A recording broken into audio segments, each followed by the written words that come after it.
असलामुअलैकुम Vehari goat farm Mohammad Shahid. हाँ जी वीरो की हाल आ, ठीक हो?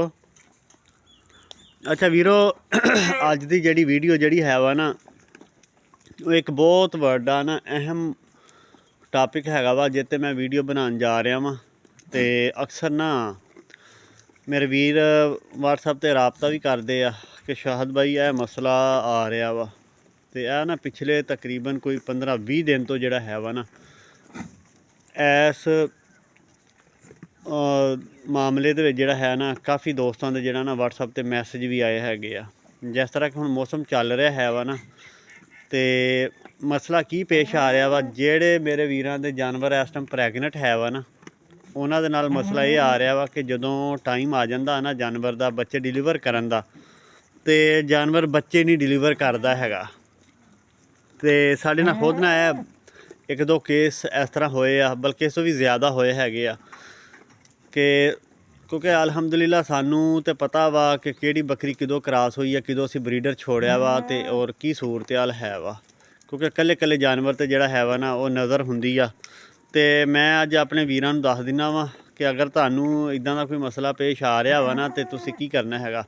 सब तो पहले तो ना तुसी ख्याल इस चीज़ का करना कि तुहानू अगर पता चल गया ना कि इस जानवर के दिन पूरे हो चुके, 5 महीने पूरे हो चुके आ ਤੇ ਤੁਸੀਂ अगर वो जानवर औखा हो रहा वा, बच्चे नहीं डिलीवर कर रहा, कभी उठ रहा कभी बैठ रहा वा तो कोई चीज़ नहीं आ रही, ना कोई मोबाइल सिट रहा हैगा वा।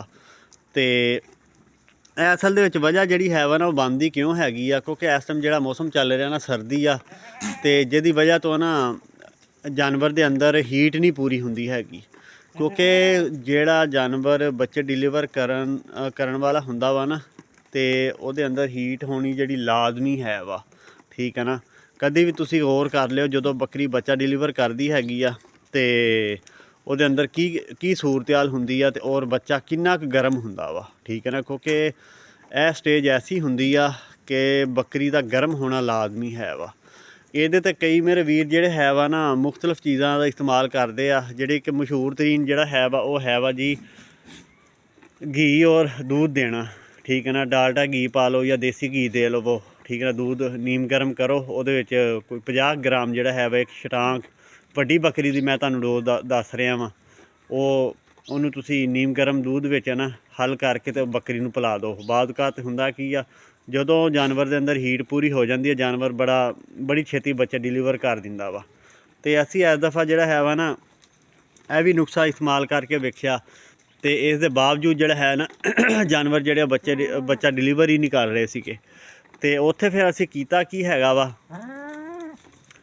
असी काढ़ा बना के उस जानवर नूं दिता वा। काढ़ा जिहड़ा असी बना के दिता वा वो भी मैं दोस्तां नूं दस दिना वा। उस काढ़े दे जड़ियां चीज़ां इस्तेमाल कीतियां और किन्ने ग्राम तक तुसी केड़ी चीज़ किन्नी पानी हैगी आ तुसी ना मैं चीज़ां तुहानूं दस दिना वा।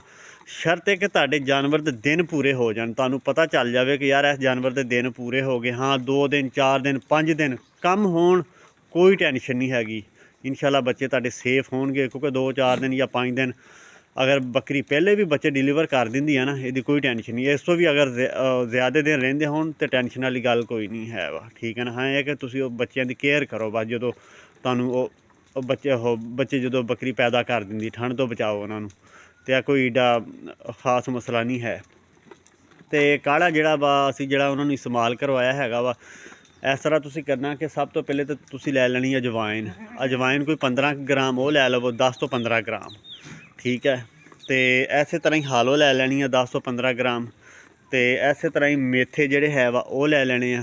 ठीक है, तो अगर मिल जाए तो ये कोई 10 तो 15 ग्राम जोड़े है वा ना तिल जोड़े है वा वो तुसीं लै लैने आ। तो 10 तो 15 ग्राम जोड़ा है वा गुड़ लै लैना वा।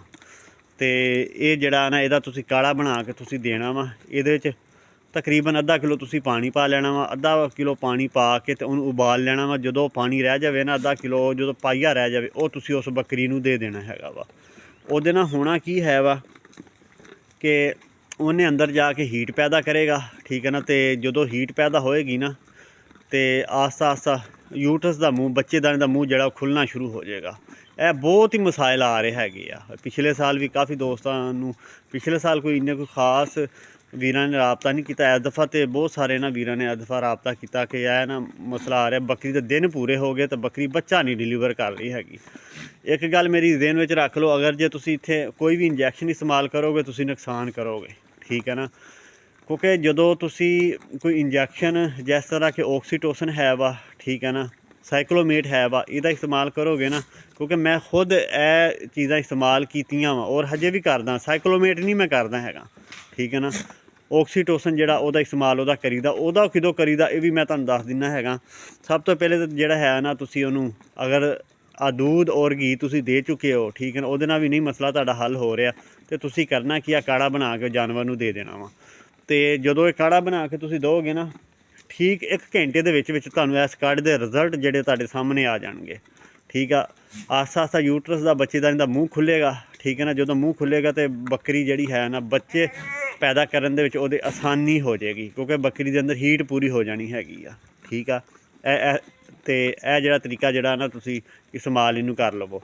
ਫਿਰ ਉਸ ਤੋਂ ਬਾਅਦ ਔਕਾਤ ਅਸੀਂ ਇਸ ਦਫਾ ਕੀਤਾ ਕੀ ਆ, ਸਾਡੇ ਕੋਈ 4-5 ਜਾਨਵਰ ਐਸੇ ਆਏ ਆ ਜਿਨ੍ਹਾਂ ਨੂੰ ਅਸੀਂ ਕਾੜਾ ਦੇਣ ਤੋਂ ਬਾਅਦ ਜਿਹੜਾ ਹੈ ਵਾ ਨਾ, ਜਦੋਂ ਯੂਟਰਸ ਦਾ ਜਦੋਂ ਮੂੰਹ ਖੁੱਲ੍ਹ ਜਾਂਦਾ ਨਾ, ਬੱਚੇਦਾਨੀ ਦਾ ਜਦੋਂ ਮੂੰਹ ਖੁੱਲ੍ਹ ਜਾਂਦਾ ਵਾ, ਉਹ ਤੁਹਾਨੂੰ ਖੁਦ ਹੀ ਪਤਾ ਚੱਲ ਜਾਣਾ ਵਾ, ਜਾਨਵਰ ਜਿਹੜਾ ਵਾ ਨਾ ਮਵਾਦ ਸਿੱਟਣਾ ਸ਼ੁਰੂ ਕਰ ਦੇਗਾ, ਠੀਕ ਹੈ ਨਾ। ਜਦੋਂ ਮਵਾਦ ਸਿੱਟਣਾ ਸ਼ੁਰੂ ਕਰ ਦੇਗਾ, ਤੁਸੀਂ ਨਾ ਅਗਰ 1 ਜਣਾ ਵਾ ਜਾਂ 2 ਜਣੇ ਆ, 1 ਜਣਾ ਬੱਕਰੀ ਨੂੰ ਅੱਗਿਓਂ ਪਕੜ ਲਵੋ, ਪਕੜ ਕੇ ਤੇ ਤੁਸੀਂ ਨਾ ਚੈੱਕ ਕਰਨਾ ਵਾ ਬੱਕਰੀ ਦੇ ਕਿ ਬੱਚੇ ਦੀ ਖੁਰੀਆਂ ਜਾਂ ਕੋਈ ਸਿਰੀ ਵਗੈਰਾ ਅਗਰ ਤੇ ਆ ਚੁੱਕੀ ਆ, ਤੁਹਾਨੂੰ ਮਹਿਸੂਸ ਹੋ ਰਿਹਾ ਕਿ ਖੁਰੀਆਂ ਇਹਦੀਆਂ ਆ ਚੁੱਕੀਆਂ ਵਾ, ਠੀਕ ਆ। ਤੇ ਤੁਸੀਂ ਕਰਨਾ ਕੀ ਹੈ, ਉੱਥੇ ਫਿਰ ਜਿਹੜਾ ਹੈ ਨਾ ਆਕਸੀਟੋਸਨ ਤੁਸੀਂ ਲਗਾ ਦੇਣਾ ਵਾ। ਅਗਰ ਨਹੀਂ ਵੀ ਲਗਾਓ ਕੋਈ ਹਰਜ ਨਹੀਂ ਹੈ, ਉਹ ਹੈ ਕਿ ਥੋੜ੍ਹਾ ਜਿਹਾ ਵੱਧ ਟਾਈਮ ਲੈ ਜਾਏਗੀ ਬੱਕਰੀ, ਕਿਉਂਕਿ ਉਹਦੇ ਅੰਦਰ ਹੀਟ ਪੂਰੀ ਹੋ ਚੁੱਕੀ ਆ, ਤੇ ਉਹ ਆਸਤਾ ਆਸਤਾ ਉਹਨੇ ਬੱਚਾ ਜਿਹੜਾ ਉਹਨੇ ਡਿਲੀਵਰ ਕਰ ਦੇਣਾ ਵਾ। ਤੇ ਉੱਥੇ ਜਦੋਂ ਤੁਹਾਨੂੰ ਪਤਾ ਚੱਲ ਜਾਵੇ ਨਾ ਕਿ ਯੂਟਰਸ ਦਾ ਮੂੰਹ ਖੁੱਲ੍ਹ ਗਿਆ, ਉੱਥੇ ਤੁਸੀਂ ਜਿਹੜਾ ਹੈ ਨਾ ਆਕਸੀਟੋਸਨ ਦਾ ਇੰਜੈਕਸ਼ਨ ਜਦੋਂ ਤੁਸੀਂ ਲਗਾਓਗੇ ਤੇ ਬੱਕਰੀ ਬੜੀ ਆਸਾਨੀ ਦੇ ਨਾਲ ਜਿਹੜਾ ਉਹ ਬੱਚਾ ਪੈਦਾ ਕਰ ਦੇਗੀ। ਜਦੋਂ ਤੁਸੀਂ ਆਕਸੀਟੋਸਨ ਲਗਾਓਗੇ ਨਾ, ਬੱਕਰੀ ਫਿਰ ਜ਼ੋਰ ਲਗਾਏਗੀ ਤੇ ਬੱਚਾ ਜਿਹੜਾ ਉਹ ਡਿਲੀਵਰ ਕਰ ਦੇਗੀ, ਠੀਕ ਆ। ਤੇ ਉਸ ਤੋਂ ਬਾਅਦ ਔਕਾਤ ਹੁੰਦਾ ਕੀ ਹੈਗਾ ਵਾ, ਇਹ ਤਾਂ ਮੈਂ ਤੁਹਾਨੂੰ ਤਰੀਕਾ ਦੱਸ ਦਿੱਤਾ ਵਾ। ਔਕਾਤ ਹੁੰਦਾ ਕੀ ਆ ਕਿ ਬੱਚੇਦਾਨੀ ਦਾ ਯੂਟਰਸ ਦਾ ਮੂੰਹ ਖੁੱਲ੍ਹ ਗਿਆ ਵਾ, ਬੱਕਰੀ ਜਿਹੜੀ ਆ ਉੱਠਦੀ ਬੈਠਦੀ ਪਈ ਆ, ਠੀਕ ਹੈ ਨਾ। ਤੁਸੀਂ ਉਹਨੂੰ ਚੈੱਕ ਕੀਤਾ ਵਾ, ਬੱਚੇ ਦੀ ਤੁਹਾਨੂੰ ਖੁਰੀਆਂ ਜਾਂ ਉਹਦਾ ਦੂਸਰਾ ਮੂੰਹ ਵੀ ਉਹ ਤੁਹਾਡੇ ਉਂਗਲ ਨੂੰ ਮਹਿਸੂਸ ਹੋ ਰਿਹਾ ਵਾ ਕਿ ਯਾਰ ਇਹ ਤਾਂ ਉਰੇ ਆਇਆ ਹੋਇਆ ਬੱਚਾ ਕਿਉਂ ਨਹੀਂ ਡਿਲੀਵਰ ਕਰ ਰਹੀ ਹੈਗੀ। ਉੱਥੇ ਤੁਹਾਨੂੰ ਥੋੜ੍ਹਾ ਜਿਹਾ ਨਾ ਇਸ ਚੀਜ਼ ਨੂੰ ਸਮਝਣਾ ਪੈਣਾ ਵਾ, ਤੁਹਾਨੂੰ ਚੈੱਕ ਕਰਨਾ ਪੈਣਾ ਵਾ ਬੱਕਰੀ ਨੂੰ ਕਿ ਯਾਰ ਇਹਦੀਆਂ ਕਿਤੇ ਖੁਰੀਆਂ ਜਿਹੜੀਆਂ ਕਿਤੇ ਮੁੜੀਆਂ ਤਾਂ ਨਹੀਂ ਹੋਈਆਂ, ਇੱਕ ਖੁਰੀ ਆ ਰਹੀ ਇੱਕ ਪਿੱਛੇ ਹੈਗੀ, ਕੋਈ ਇੱਦਾਂ ਦਾ ਇਸ ਤਰ੍ਹਾਂ ਦਾ ਕੋਈ ਸੀਨ ਤਾਂ ਨਹੀਂ ਹੈ। ਅਗਰ ਇਸ ਤਰ੍ਹਾਂ ਦਾ ਸੀਨ ਹੈ, ਫਿਰ ਉੱਥੇ ਤੁਸੀਂ ਕੀ ਕਰੋਗੇ ਕਿ ਜਾਨਵਰ ਨੂੰ ਬਿਠਾਓਗੇ, ਠੀਕ ਹੈ ਨਾ। ਆਰਾਮ ਦੇ ਨਾਲ ਉਹਨੂੰ ਬਿਠਾ ਕੇ ਫਿਰ ਚੈੱਕ ਕਰੋ, ਠੀਕ ਹੈ ਨਾ। ਤੇ ਆਸਤਾ ਆਸਤਾ ਜਿਹੜਾ ਹੈ ਵਾ ਨਾ, ਉਹਦੀਆਂ ਜਿਹੜੀਆਂ ਹੈ ਵਾ ਖੁਰੀਆਂ ਜਿਹੜੀਆਂ ਹੈ ਵਾ ਉਹਨੂੰ ਸਿੱਧੀਆਂ ਕਰੋ, ਕਿਉਂਕਿ ਖੁਰੀਆਂ ਜਿਹੜੀਆਂ ਅੰਦਰ ਮੁੜ ਜਾਂਦੀਆਂ ਵਾ, ਜਿਹਦੀ ਵਜ੍ਹਾ ਤੋਂ ਜਾਨਵਰ 12-12 ਘੰਟੇ ਵੀ ਉਹ ਤੰਗ ਹੋਇਆ ਰਹਿੰਦਾ ਵਾ, ਜਾਨਵਰ ਬੱਚਾ ਡਿਲੀਵਰ ਕਰ ਹੀ ਨਹੀਂ ਸਕਦਾ, ਜੋ ਮਰਜ਼ੀ ਹੋ ਜਾਵੇ, ਠੀਕ ਹੈ ਨਾ। ਔਕਾਤ ਇਸ ਤਰ੍ਹਾਂ ਹੁੰਦਾ ਵਾ, ਕਈ ਮੇਰੇ ਵੀਰ ਜਿਹੜੇ ਹੈ ਵਾ ਉਹ ਇਸ ਤਰ੍ਹਾਂ ਬੱਚੇ ਨੂੰ ਜ਼ਾਇਆ ਕਰ ਦਿੰਦੇ ਹੈਗੇ ਆ, ਠੀਕ ਆ। ਤੇ ਜਦੋਂ ਹਲਕਾ ਜਦੋਂ ਮਵਾਦ ਆਉਣਾ ਸ਼ੁਰੂ ਹੋ ਜਾਂਦਾ ਨਾ, ਜਿਹੜੇ ਜਿਸ ਤਰ੍ਹਾਂ ਕਿ ਕਈ ਮੇਰੇ ਵੀਰ ਉਹਨੂੰ ਮਸ਼ਕ ਬੋਲਦੇ, ਕਈ ਗੁਬਾਰੇ ਦੇ ਵਿੱਚ ਜਿਹਦੇ ਵਿੱਚ ਬੱਚਾ ਆਉਂਦਾ, ਜਦੋਂ ਅੰਦਰ ਉਹ ਫਟ ਜਾਂਦਾ ਹੈਗਾ ਵਾ, ਉਦੋਂ ਸਮਝੋ ਕਿ ਉਹ ਬੱਚੇ ਵਾਸਤੇ ਖਤਰਾ ਹੀ ਖਤਰਾ ਵਾ, ਕਿਉਂਕਿ ਜਿੰਨੀ ਦੇਰ ਤੱਕ ਬੱਚਾ ਉਸ ਗੁਬਾਰੇ ਦੇ ਵਿੱਚ ਆ ਜਾਂ ਮਸ਼ਕ ਦੇ ਵਿੱਚ ਹੈ ਵਾ, ਸਮਝੋ ਬੱਚਾ ਸੇਫ ਆ। ਜਦੋਂ ਗੁਬਾਰਾ ਫਟ ਚੁੱਕਿਆ ਵਾ, ਫਿਰ ਤੁਸੀਂ ਕੋਸ਼ਿਸ਼ ਕਰੋ ਜਿੰਨੀ ਛੇਤੀ ਹੋ ਸਕਦਾ ਵਾ ਆਪਣੀ ਬੱਕਰੀ ਨੂੰ ਜਿਹੜਾ ਹੈ ਵਾ ਉਹਨੂੰ ਉਹਦੇ ਕੋਲ ਬੱਚੇ ਡਿਲੀਵਰ ਉਹਦੇ ਕੋਲ ਕਰਵਾ ਲਵੋ, ਠੀਕ ਹੈ ਨਾ। ਇਹਦੇ ਵਿੱਚ ਤੁਹਾਨੂੰ ਸਿਰਫ ਥੋੜ੍ਹਾ ਜਿਹਾ ਜਿਹੜਾ ਹੈ ਵਾ ਟ੍ਰੇਨਡ ਹੋਣਾ ਪੈਣਾ ਵਾ, ਠੀਕ ਆ। ਤੇ ਉਹ ਤੁਸੀਂ ਅਗਰ ਉਹਦੀਆਂ ਖੁਰੀਆਂ ਮੁੜੀਆਂ ਹੋਈਆਂ, ਸਭ ਤੋਂ ਪਹਿਲੇ ਤਾਂ ਉਹਦੀਆਂ ਖੁਰੀਆਂ ਜਿਹੜੀਆਂ ਉਹ ਸਿੱਧੀਆਂ ਕਰੋ, ਠੀਕ ਹੈ ਨਾ। ਤੇ ਜੋ ਤੁਸੀਂ ਉਹਦੀਆਂ ਖੁਰੀਆਂ ਜੋ ਸਿੱਧੀਆਂ ਕਰੋਗੇ ਤੇ ਇਨਸ਼ਾਅੱਲਾ ਆਸਤਾ ਆਸਤਾ ਜਿਹੜਾ ਹੈ ਵਾ ਨਾ, ਜੋ ਖੁਰੀਆਂ ਸਿੱਧੀਆਂ ਕਰੋਗੇ ਨਾਲ ਹੀ ਗਰਦਨ ਆ ਜਾਣੀ ਹੈ ਤੇ ਨਾਲ ਹੀ ਜਿਹੜਾ ਹੈ ਵਾ ਬੱਚਾ ਬੱਕਰੀ ਆਸਾਨੀ ਨਾਲ ਡਿਲੀਵਰ ਕਰ ਦੇਗੀ, ਠੀਕ ਆ।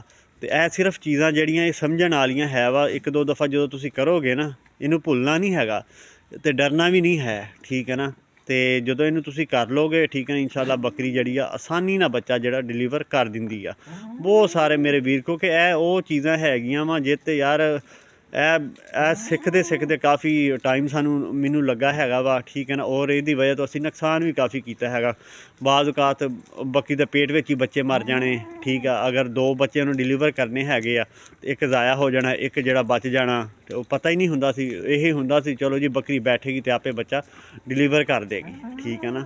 ਤੇ ਇਹ ਚੀਜ਼ ਜਿਹੜੀ ਹੈ ਵਾ ਨਾ, ਇਹਦਾ ਖਾਸ ਇਹਦਾ ਖਿਆਲ ਕਰਨਾ ਰਾਤ ਵੀ ਇੱਕ ਭਾਈ ਹੈ ਵਾ ਵੀਰ ਮੇਰੇ, ਤੇ ਉਹਨਾਂ ਨੇ ਵੀ ਰਾਬਤਾ ਕੀਤਾ। ਫਿਰ ਮੈਂ ਉਹਨਾਂ ਨੂੰ ਵੀ ਇਹੀ ਤਰੀਕਾ ਮੈਂ ਦੱਸਿਆ, ਮੈਂ ਕਿਹਾ ਯਾਰ ਤੁਸੀਂ ਨਾ ਇਸ ਤਰ੍ਹਾਂ ਕਰੋ, ਅਗਰ ਅੱਗੇ ਤੋਂ ਹੀ ਤੁਹਾਨੂੰ ਇਹ ਪ੍ਰੋਬਲਮ ਆਉਂਦੀ। ਹਾਂ ਗਰਮੀਆਂ ਦੇ ਵਿੱਚ ਜਿਹੜਾ ਹੈ ਨਾ ਇਹ ਇਸ਼ੂ ਨਹੀਂ ਆਉਂਦਾ। ਜਿਹੜੇ ਮੇਰੇ ਵੀਰ ਸਰਦੀਆਂ ਦੇ ਵਿੱਚ ਲੈ ਰਹੇ ਆ ਨਾ ਬੱਚੇ, ਉਹਨਾਂ ਨੂੰ ਇਹ ਬਹੁਤ ਮਸਾਇਲ ਆ ਰਹੇ। ਹਾਲਾਂਕਿ ਅਲਹਮਦੁਲਿਲਾ ਤੁਹਾਡੇ ਸਾਹਮਣੇ ਜਾਨਵਰ ਹੈਗੇ ਆ, ਹਰ ਚੀਜ਼ ਇਹਨਾਂ ਦੀ ਮੇਨਟੇਨ ਰੱਖੀ ਹੋਈ ਆ, ਇਹਨਾਂ ਦਾ ਵੰਡਾ, ਇਹਨਾਂ ਦਾ ਆਇਲ, ਹਰ ਚੀਜ਼। ਉਸ ਦੇ ਬਾਵਜੂਦ ਜਿਹੜੀ ਪ੍ਰੋਬਲਮ ਆਉਂਦੀ ਆ, ਕਿਉਂਕਿ ਜਾਨਵਰ ਦੇ ਅੰਦਰ ਹੀਟ ਨਹੀਂ ਹੁੰਦੀ ਹੈਗੀ, ਠੀਕ ਆ। ਬਾਅਦ ਔਕਾਤ ਇਸ ਤਰ੍ਹਾਂ ਵੀ ਹੋ ਜਾਂਦਾ ਵਾ ਕਿ ਜਦੋਂ ਤੁਸੀਂ ਜੋ ਮੈਂ ਤੁਹਾਨੂੰ ਦੱਸਿਆ ਵਾ ਕਾੜਾ ਬਣਾ ਕੇ ਤੁਸੀਂ ਦਿਓਗੇ, ਜੋ ਤੁਸੀਂ ਇਹ ਕਾੜਾ ਦਿਓਗੇ ਨਾ, ਅਗਰ ਬੱਚਾ ਡਿਲੀਵਰ ਕਰਨ ਦਾ ਟਾਈਮ ਨਹੀਂ ਹੈ, 2-4 ਦਿਨ ਬੱਕਰੀ ਲੈ ਰਹੀ ਆ, ਬੱਕਰੀ ਇਨਸ਼ਾਅੱਲਾ ਆਸਤਾ ਆਸਤਾ ਚਾਰਾ ਕਰਨਾ ਸ਼ੁਰੂ ਕਰ ਦੇਗੀ, ਠੀਕ ਹੈ ਨਾ। ਵੀ ਇੱਦਾਂ ਦੀਆਂ ਜਿਹੜੀਆਂ ਪ੍ਰੋਬਲਮਾਂ ਜਿਹੜੀਆਂ ਹੈ ਵਾ ਨਾ, ਉਹ ਤੁਹਾਨੂੰ ਗੋਟ ਫਾਰਮਿੰਗ ਦੇ ਵਿੱਚ ਫੇਸ ਕਰਨੀਆਂ ਪੈਣੀਆਂ ਹੈਗੀਆਂ ਵਾ, ਠੀਕ ਹੈ ਨਾ। ਕਿਉਂਕਿ ਜੋ ਸਾਡੇ ਨਾਲ ਹੋ ਰਿਹਾ ਹੈਗਾ ਵਾ, ਠੀਕ ਹੈ ਨਾ, ਉਹ ਚੀਜ਼ ਜਿਹੜੀ ਹੈ ਮੈਂ ਤਾਂ ਦੋਸਤਾਂ ਦੇ ਨਾਲ ਮੈਂ ਸ਼ੇਅਰ ਕਰ ਦਿੱਤੀ ਆ। ਅਤੇ ਬਾਅਦ ਘਾਤ ਇਸ ਤਰ੍ਹਾਂ ਵੀ ਹੋਇਆ ਵਾ, ਸਿਰਫ ਇੱਕ ਲਾਗਰਦੀ ਕਹਿ ਲਓ ਜਾਂ ਘੋਲ ਕਹਿ ਲਓ ਕਿ ਯਾਰ ਕੀ ਇਹਨੂੰ ਕਾੜਾ ਬਣਾ ਕੇ ਦੇਣਾ, ਆਕਸੀਟੋਸਨ ਲਗਾ ਦੇਣਾ, ਪਰ ਨਹੀਂ। ਕਿਉਂਕਿ ਜਦੋਂ ਆਕਸੀਟੋਸਨ ਜਦੋਂ ਤੁਸੀਂ ਲਗਾਓਗੇ ਨਾ, ਉਹ ਜਾਨਵਰ ਨੇ ਉਸੇ ਟਾਈਮ ਜਿਹੜਾ ਵਾ ਜ਼ੋਰ ਲਗਾਉਣਾ ਸ਼ੁਰੂ ਕਰ ਦੇਣਾ ਵਾ, ਠੀਕ ਆ। ਜਦੋਂ ਜ਼ੋਰ ਲਗਾਏਗਾ ਜਾਨਵਰ, ਜ਼ੋਰ ਲਗਾ ਕੇ ਹੋਣਾ ਕੀ ਆ, ਜਾਨਵਰ ਵੈਸੇ ਥੱਕ ਜਾਂਦਾ ਵਾ, ਅਤੇ ਉਹਦੇ ਨਾਲ ਵੀ ਜਿਹੜਾ ਨਾ ਇਹ ਖਤਰਾ ਹੀ ਖਤਰਾ ਹੈ ਵਾ। ਤੁਸੀਂ ਆਕਸੀਟੋਸਨ ਇੰਜੈਕਸ਼ਨ ਉੱਥੇ ਲਗਾਉਣਾ ਵਾ ਜਦੋਂ ਤੁਹਾਨੂੰ ਪਤਾ ਕਿ ਯੂਟਰਸ ਦਾ ਮੂੰਹ ਖੁੱਲ੍ਹ ਚੁੱਕਿਆ ਵਾ, ਠੀਕ ਆ। ਹੁਣ ਇਹ ਕਿ ਬੱਕਰੀ 1-2 ਜ਼ੋਰ ਲਗਾਏਗੀ ਅਤੇ ਬੱਕਰੀ ਆਸਾਨੀ ਨਾਲ ਬੱਚੇ ਪੈਦਾ ਕਰ ਦੇਗੀ। ਹੁਣ ਰਾਤ ਵੀ ਇਸੇ ਤਰ੍ਹਾਂ ਹੀ ਸਾਡੇ ਨਾਲ ਹੋਇਆ ਵਾ। ਤਕਰੀਬਨ ਮੈਨੂੰ ਸੁਬਾਹ ਹੀ ਪਤਾ ਚੱਲ ਗਿਆ ਸੀ ਕਿ ਯਾਰ ਅੱਜ ਨਾ ਇਸ ਬੱਕਰੀ ਨੇ ਬੱਚੇ ਡਿਲੀਵਰ ਕਰਨੇ ਆ। ਉਹ ਮੈਂ ਤੁਹਾਨੂੰ ਪਹਿਲੇ ਵੀ ਦੱਸ ਚੁੱਕਿਆ ਵਾਂ ਕਿ 2-4 ਦਿਨ 5 ਦਿਨ ਦਾ ਅੱਗਾ ਪਿੱਛਾ ਹੋ ਜਾਵੇ, ਕੋਈ ਟੈਨਸ਼ਨ ਨਹੀਂ ਹੈਗੀ, ਬੱਚੇ ਤੁਹਾਡੇ ਸੇਫ ਹੁੰਦੇ ਆ, ਉਹ ਬੱਚੇ ਬਚ ਜਾਂਦੇ ਆ, ਠੀਕ ਹੈ ਨਾ। ਅਗਰ ਤੁਹਾਨੂੰ ਤਰੀਕਾ ਹੋਵੇ ਉਹਦੀ ਟਰੀਟਮੈਂਟ, ਉਹਦੀ ਪੂਰੇ ਪ੍ਰੋਟੋਕੋਲ ਦਿਓ ਬੱਚੇ ਨੂੰ, ਇਨਸ਼ਾਅੱਲਾ ਬੱਚਾ ਜਿਹੜਾ ਉਹ ਬਚ ਜਾਂਦਾ ਹੈਗਾ ਵਾ। ਕੱਲ੍ਹ ਦੀ ਹੁਣ ਗੱਲ ਆ ਕਿ ਮੈਨੂੰ ਪਤਾ ਸੀਗਾ ਕਿ ਆ ਬੱਕਰੀ ਨੇ ਬੱਚੇ ਡਿਲੀਵਰ ਕਰਨੇ ਆ। ਮੈਂ ਕੀ ਕੀਤਾ, ਉਹਨੂੰ ਨਾ ਕਾੜਾ ਬਣਾ ਕੇ ਉਹਨੂੰ ਦੇ ਦਿੱਤਾ। ਬੱਕਰੀ ਜਿਹੜੀ ਆ ਆਪਣੀ ਨਾਰਮਲ ਰੂਟੀਨ ਦੇ ਵਿੱਚ ਫਿਰਦੀ ਰਹੀ। ਆਸਤਾ ਮੈਂ ਚੈੱਕ ਕਰਦਾ ਰਿਹਾ ਵਕਫੇ ਨਾਲ, ਹਰ 2 ਘੰਟੇ ਬਾਅਦ, ਕਿ ਯੂਟਰਸ ਦਾ ਮੂੰਹ ਖੁੱਲ੍ਹਿਆ ਜਾਂ ਨਹੀਂ ਖੁੱਲ੍ਹਿਆ। ਜਦੋਂ ਮੈਨੂੰ ਪਤਾ ਚੱਲ ਗਿਆ ਕਿ ਹੁਣ ਯੂਟਰਸ ਦਾ ਮੂੰਹ ਖੁੱਲ੍ਹ ਚੁੱਕਿਆ ਵਾ, ਠੀਕ ਆ, ਉਹਦੇ ਨਾਲ ਮੈਂ ਫਿਰ ਕੀ ਕੀਤਾ ਕਿ ਹੁਣ ਵੀ ਉੱਥੇ ਫਿਰ ਜਿਹੜਾ ਹੈ ਵਾ 2 ਸੀਸੀ ਉਹਨੂੰ ਆਕਸੀਟੋਸਨ ਲਗਾ ਦਿੱਤਾ। ਜਦੋਂ ਉਹਨੂੰ ਮੈਂ ਲਗਾਇਆ ਵਾ, ਲਗਾ ਕੇ ਅਤੇ ਠੀਕ 5 ਮਿੰਟਾਂ ਦੇ ਵਿੱਚ ਬੱਕਰੀ ਜਿਹੜੀ ਜ਼ੋਰ ਲਗਾਉਣਾ ਸ਼ੁਰੂ ਕਰ ਗਈ। ਉਹ ਜ਼ੋਰ ਲਗਾਵੇ, ਬੱਚਾ ਫਿਰ ਨਾ ਆਵੇ। ਫਿਰ ਮੈਂ ਉੱਥੇ ਕੀ ਕੀਤਾ ਹੈਗਾ, ਫਿਰ ਮੈਂ ਚੈੱਕ ਕੀਤਾ, ਮੈਂ ਕਿਹਾ ਯਾਰ ਕੀ ਪ੍ਰੋਬਲਮ, ਕਿਉਂ ਨਹੀਂ ਬੱਚਾ ਆ ਰਿਹਾ ਹੈਗਾ। ਜਦੋਂ ਮੈਂ ਦੇਖਿਆ ਤਾਂ ਬੱਚੇ ਦੀਆਂ ਜਿਹੜੇ ਸਿਰਫ ਹੈ ਨਾ ਇੱਕ ਖੁਰੀ ਆ ਰਹੀ ਸੀ ਅਤੇ ਗਰਦਨ ਪਿੱਛੇ ਰਹਿ ਰਹੀ ਸੀ, ਅਤੇ ਇੱਕ ਅਸਲ ਦੇ ਜਿਹੜੀ ਉਹਦਾ ਇੱਕ ਪੈਰ ਦੀ ਖੁਰੀਆਂ ਜਿਹੜੀਆਂ ਹੈ ਸੀ ਨਾ, ਪੈਰ ਜਿਹਾ ਮੁੜਿਆ ਹੋਇਆ ਸੀ। ਉਹ ਅਗਰ ਬੱਕਰੀ ਜਿੰਨਾ ਮਰਜ਼ੀ ਜ਼ੋਰ ਲਗਾ ਲੈਂਦੀ, ਬੱਕਰੀ ਆਪਣਾ ਨੁਕਸਾਨ ਉਹਨੇ ਕਰਨਾ ਸੀ, ਉਹਨੇ ਬੱਚਾ ਨਹੀਂ ਡਿਲੀਵਰ ਕਰ ਸਕਣਾ ਸੀ, ਜੋ ਮਰਜ਼ੀ ਕਰ ਲੈਂਦੀ। ਮੈਂ ਕੀ ਕੀਤਾ, ਫਿਰ ਉਹਦਾ ਜਿਹੜਾ ਹੈ ਵਾ ਉਹਦਾ ਪੈਰ ਉਹਦੇ ਸਿੱਧੇ ਕੀਤੇ, ਠੀਕ ਆ, ਅਤੇ ਅਲਹਮਦੁਲਿਲਾ ਬੱਕਰੀ ਨੇ ਆਸਾਨੀ ਨਾਲ ਬੱਚੇ ਪੈਦਾ ਕਰ ਦਿੱਤੇ, ਠੀਕ ਹੈ ਨਾ। ਅਤੇ ਇਹ ਜਿਹੜੀ ਚੀਜ਼ ਹੈ ਨਾ, ਇਸ ਚੀਜ਼ ਨੂੰ ਸਮਝੋ, ਠੀਕ ਹੈ ਨਾ, ਅਤੇ ਇਨਸ਼ਾਅੱਲਾ ਤੁਸੀਂ ਮਾਰ ਨਹੀਂ ਖਾਓਗੇ, ਠੀਕ ਹੈ ਨਾ। ਅਗਰ ਕੋਈ ਵੀ ਮੇਰਾ ਵੀਰ ਗੋਟ ਫਾਰਮਿੰਗ ਕਰ ਰਿਹਾ ਹੈਗਾ ਵਾ, ਇਹਨਾਂ ਸਾਰੀਆਂ ਚੀਜ਼ਾਂ ਨੂੰ ਜਿਹੜਾ ਹੈ ਵਾ ਨਾ ਪਹਿਲੇ ਸਿੱਖ ਲਵੋ, ਠੀਕ ਹੈ। 1-2 ਜਾਨਵਰਾਂ 'ਤੇ ਤੁਹਾਨੂੰ ਆਸਾ ਫਿਰ ਪਤਾ ਚੱਲ ਜਾਏਗਾ। ਜਿਸ ਤਰ੍ਹਾਂ ਮੈਂ ਤੁਹਾਨੂੰ ਸਮਝਾਇਆ ਹੈਗਾ ਵਾ, ਇਨਸ਼ਾਅੱਲਾ ਤੁਸੀਂ ਉਸ ਤਰ੍ਹਾਂ ਕਰੋਗੇ ਅਤੇ ਇਨਸ਼ਾਅੱਲਾ ਮੇਰੇ ਅੱਲਾ ਨੇ ਚਾਹਿਆ ਅਤੇ ਤੁਹਾਡੇ ਜਾਨਵਰ ਨੂੰ ਕੋਈ ਇਸ ਤਰ੍ਹਾਂ ਦੀ ਪ੍ਰੋਬਲਮ ਨਹੀਂ ਬਣਦੀ। ਅਤੇ ਜਦੋਂ ਤੁਹਾਡਾ ਜਾਨਵਰ ਬੱਚੇ ਜਦੋਂ ਡਿਲੀਵਰ ਕਰ ਦੇਗਾ, ਠੀਕ ਆ, ਉਸ ਤੋਂ ਬਾਅਦ ਬੱਚਿਆਂ ਨੂੰ ਸਾਫ਼ ਸੂਫ ਕਰਕੇ ਤੁਸੀਂ ਸਾਈਡ 'ਤੇ ਰੱਖ ਲੈਣਾ ਵਾ, ਠੀਕ ਆ। ਅਤੇ ਅੱਧੇ ਘੰਟੇ ਦੇ ਵਿੱਚ ਉਹਨੂੰ ਦੁੱਧ ਪਿਲਾਓ। ਬੱਚੇ ਨੂੰ ਦੁੱਧ ਪਿਲਾਉਣ ਤੋਂ ਪਹਿਲੇ ਅਗਰ ਤੁਹਾਨੂੰ ਪਤਾ ਚੱਲ ਗਿਆ ਵਾ ਕਿ ਬੱਕਰੀ ਇੰਨੀ ਔਖੀ ਹੋਈ ਹੈਗੀ ਆ, ਵੀ ਬੜੇ ਔਖੇ ਨੇ ਬੱਚੇ ਨੇ ਡਿਲੀਵਰ ਕੀਤੇ ਹੈਗੇ, ਉੱਥੇ ਤੁਸੀਂ ਕਰਨਾ ਕਿ ਸਭ ਤੋਂ ਪਹਿਲੇ ਜਿਹੜਾ ਹੈ ਵਾ ਨਾ, ਬੱਕਰੀ ਨੂੰ ਅਗਰ ਜੇ ਤੁਹਾਡੇ ਕੋਲ ਇੰਜੈਕਸ਼ਨ ਨਹੀਂ ਹੈ, ਉਹਨੂੰ ਪੈਰਾਡਾਲ ਦੀਆਂ ਗੋਲੀਆਂ ਉਹਨੂੰ ਦੇ ਦੇਵੋ। ਉਹਨੂੰ ਤਕਰੀਬਨ 2 ਗੋਲੀਆਂ ਜਿਹੜੀਆਂ ਹੈ ਵਾ ਨਾ, ਉਹ ਤੁਸੀਂ ਦੇ ਦਿਓ, ਕਿਉਂਕਿ ਉਹਨੂੰ ਦਰਦ ਹੁੰਦੀ ਆ, ਉਹਦੇ ਨਾਲ ਇੱਕ ਉਹਦੀ ਦਰਦ ਕਵਰ ਹੋ ਜਾਏਗੀ, ਫਿਰ ਮਹਿਸੂਸ ਨਹੀਂ ਕਰੇਗੀ। ਅਗਰ ਨਹੀਂ ਤਾਂ ਅਸੀਂ ਵੈਸੇ ਪੈਰਾਡਾਲ ਦੀਆਂ ਗੋਲੀਆਂ ਨਹੀਂ ਇਸਤੇਮਾਲ ਕਰਦੇ, ਅਸੀਂ ਕਰਦੇ ਹਾਂ ਪੇਨ ਕਿਲਰ, ਜਿਸ ਤਰ੍ਹਾਂ ਕਿ ਕੀਟੋਪ੍ਰੋਫਿਨ ਹੈ ਵਾ, ਕੀਟੋਜੈਕਟ, ਉਹ ਲਗਾ ਦਈਦਾ ਵਾ, ਠੀਕ ਆ। ਵੱਡੀ ਬੱਕਰੀ ਦੀ ਜਿਹੜੀ ਡੋਜ਼ ਹੈ ਉਹ ਤਕਰੀਬਨ 4 ਤੋਂ 5 ਸੀਸੀ ਅਸੀਂ ਉਹ ਲਗਾ ਦਈਦਾ। ਨਾਲ ਹੀ ਉਹਨੂੰ ਐਂਟੀਬਾਇਓਟਿਕ ਲਗਾ ਦਈਦਾ ਵਾ, ਪੈਨਸਲੀਨ ਜਿਹੜਾ ਹੈ, ਔਰ ਨਾਲ ਹੀ ਜਿਹੜਾ ਹੈ ਵਾ ਸਾਈਨੋਕੋਪ ਇੰਜੈਕਸ਼ਨ ਜਿਹੜਾ ਹੈ ਵਾ, ਕਿ ਜਿਹੜਾ ਕੋਈ ਵੀ ਮੇਰਾ ਦੋਸਤ, ਮੇਰਾ ਵੀਰ ਜਦੋਂ ਮੇਰੇ ਨਾਲ ਰਾਬਤਾ ਕਰਦਾ ਪਰਸਨਲ ਵਿੱਚ, ਮੈਂ ਉਹਨਾਂ ਨੂੰ ਦੱਸ ਦਿੰਦਾ ਹੁੰਦਾ ਕਿ ਇਹ ਜਿਹੜੇ ਇੰਜੈਕਸ਼ਨ ਜਿਹੜੇ ਤੁਸੀਂ ਲਗਾ ਦੇਣੇ ਹੈਗੇ ਆ। ਪੇਨ ਕਿਲਰ ਜਿਹੜਾ ਹੈ ਵਾ ਔਰ ਤਾਕਤ ਦਾ ਸਿਰਫ 1 ਦਿਨ ਲਗਾਉਣਾ ਹੁੰਦਾ ਵਾ, ਅਤੇ ਐਂਟੀਬਾਇਓਟਿਕ ਜਿਹੜਾ ਹੈ ਵਾ ਉਹ ਕਮ ਅਜ਼ ਕਮ ਅਸੀਂ 3 ਦਿਨ ਲਗਾਉਣਾ ਹੁੰਦਾ ਵਾ। ਉਹਦੇ ਨਾਲ ਇਹ ਹੁੰਦਾ ਵਾ ਕਿ ਜਾਨਵਰ ਜਿਹੜਾ ਨਾ, ਅਗਰ ਉਹਦੇ ਅੰਦਰ ਕੋਈ ਇਨਫੈਕਸ਼ਨ ਹੋਇਆ ਹੋਵੇ, ਕਿ ਜਾਨਵਰ ਪਤਾ ਲੱਗ ਗਿਆ ਕਿ ਯਾਰ ਔਖਾ ਹੋ ਕੇ ਇਹਨੇ ਬੱਚੇ ਨੇ ਡਿਲੀਵਰ ਕੀਤੇ ਹੈਗੇ ਆ। ਬਾਅਦ ਔਕਾਤ ਜਦੋਂ ਇਸ ਤਰ੍ਹਾਂ ਥੋੜ੍ਹੀ ਜ਼ਬਰਦਸਤੀ ਕਰਦੇ ਆ ਨਾ, ਇਨਫੈਕਸ਼ਨ ਅੰਦਰ ਹੋ ਜਾਂਦਾ ਵਾ। ਜਦੋਂ ਬੱਚੇ ਦੀਆਂ ਖੁਰੀਆਂ ਅੰਦਰ ਯੂਟਰਸ ਦੇ ਵਿੱਚ ਵੱਜ ਜਾਂਦੀਆਂ ਵਾ, ਠੀਕ ਹੈ ਨਾ। ਉਹਦੀ ਵਜ੍ਹਾ ਤੋਂ ਇਨਫੈਕਸ਼ਨ ਹੁੰਦਾ ਵਾ, ਫਿਰ ਰੇਸ਼ਾ ਪੈਦਾ ਹੋਣੀ ਸ਼ੁਰੂ ਹੋ ਜਾਂਦੀ ਹੈ। ਉਹ ਫਿਰ ਆਸਾ ਜਾਨਵਰ ਜਿਹੜਾ ਨਾ ਉਹ ਚਾਰਾ ਜਿਹੜਾ ਵਾ ਬਿਲਕੁਲ ਘਟਾ ਜਾਂਦਾ ਔਰ ਕਮਜ਼ੋਰ ਹੋਣਾ ਸ਼ੁਰੂ ਹੋ ਜਾਂਦਾ ਵਾ। ਉਹ ਇਸ ਕਰਕੇ ਮੈਂ ਕਹਿੰਦਾ ਹੁੰਦਾ ਵੀਰਾਂ ਨੂੰ ਕਿ ਇਹ ਜਿਹੜਾ ਪ੍ਰੋਟੋਕੋਲ ਜਿਹੜਾ ਹੈ ਵਾ ਨਾ, ਤੁਸੀਂ ਇਹ ਲਾਜ਼ਮੀ ਕਰਨਾ ਹੈਗਾ ਵਾ, ਜਿਹਦੇ ਵਿੱਚ ਕਿ ਮੈਂ ਤੁਹਾਨੂੰ ਦੱਸ ਦਿੱਤਾ ਵਾ ਕਿ ਕੀਟੋਜੈਕਟ ਉਹ ਤੁਸੀਂ ਇਸਤੇਮਾਲ ਕਰ ਲਓ। ਇਹਦੇ ਵਿੱਚ ਕੀਟੋਪਰੋਫਿਨ ਹੈ ਵਾ ਤਾਕਤ ਵਾਸਤੇ, ਸਾਈਨੋਕੋਪ ਉਹ ਇਸਤੇਮਾਲ ਕਰ ਲਵੋ। ਐਂਟੀਬਾਇਓਟਿਕ ਜਿਹੜਾ ਵਾ ਬੈਸਟ ਜਿਹੜਾ ਹੈ ਵਾ ਬੱਕਰੀ ਜਦੋਂ ਬੱਚਾ ਡਿਲੀਵਰ ਕਰ ਦੇਵੇ ਉਸ ਤੋਂ ਬਾਅਦ ਜਿਹੜਾ ਉਹ ਪੈਨਸਲੀਨ ਹੀ ਹੈ ਵਾ, ਹੋਰ ਇਸ ਤੋਂ ਉੱਪਰ ਕੋਈ ਨਹੀਂ ਹੈ ਐਂਟੀਬਾਇਓਟਿਕ, ਠੀਕ ਹੈ ਨਾ। ਉਹ ਇੱਕ ਤਾਂ ਅੰਦਰ ਦੇ ਇਨਫੈਕਸ਼ਨ ਨੂੰ ਖ਼ਤਮ ਕਰ ਦਿੰਦਾ ਵਾ। ਇਹ ਅਗਰ ਤੁਸੀਂ ਪ੍ਰੋਟੋਕੋਲ ਨੂੰ ਫਾਲੋ ਕਰ ਲਓਗੇ, ਇਨਸ਼ਾਅੱਲਾ ਮੇਰੇ ਅੱਲਾ ਨੇ ਚਾਹਿਆ ਤਾਂ ਤੁਹਾਨੂੰ ਕੋਈ ਪ੍ਰੋਬਲਮ ਨਹੀਂ ਆਏਗੀ, ਠੀਕ ਆ। ਅਤੇ ਕਿਉਂਕਿ ਕਾਫੀ ਦਿਨ ਹੋ ਗਏ ਸੀ ਇਸ ਟਾਪਿਕ 'ਤੇ ਵੀਡੀਓ ਨਹੀਂ ਬਣਾ ਪਾ ਰਿਹਾ ਸੀਗਾ। ਅੱਜ ਕੋਈ ਥੋੜ੍ਹਾ ਜਿਹਾ ਟਾਈਮ ਮਿਲਿਆ ਸੀ, ਮੈਂ ਕਿਹਾ ਚਲੋ ਦੋਸਤਾਂ ਨੂੰ ਦੱਸ ਦੇਵਾਂ ਕਿ ਇਹ ਜਿਹੜੀ ਪ੍ਰੋਬਲਮ ਅਗਰ ਜੇ ਤੁਹਾਨੂੰ ਆ ਰਹੀ ਆ ਅਤੇ ਇਹਨੂੰ ਇਸ ਤਰ੍ਹਾਂ ਤੁਸੀਂ ਹੈਂਡਲ ਇਹਨੂੰ ਕਰ ਸਕਦੇ ਹੋ। ਅਤੇ ਬਾਕੀ ਦੁਆਵਾਂ 'ਚ ਯਾਦ ਰੱਖਿਓ। ਓਕੇ ਜੀ, ਅਸਲਾਮ ਅਲੈਕੁਮ।